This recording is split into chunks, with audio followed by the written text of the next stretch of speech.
Meiega on siin Eesti tõkkejooksu rekordi omanik Grete Verlin. Ja tal on meile väike challenge. Me hakkame Frediga jooksma aja peale tõkkejooksu rada. Et asi liiga lihtne ei oleks, siis üks hakkab kokaks ja teine hakkab rüütliks. Ei no mida asju, kui raske. Normaalselt metalli ja ärke. Ära naera midagi. Mul on sulle ka 15 kilo.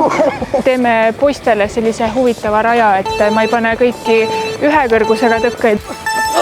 8 sammu on vaja, teeme 8. 1, 2, 3. Mis asi see on, mis ma sellega teen? Stress. Võta ashwagandha, toetab su keha ja aitab sul lõõgastuda. Oi, ja läkski selg. Ma annan sulle Boswelliat, looduslik valuvaigisti. Paid see potti mulle.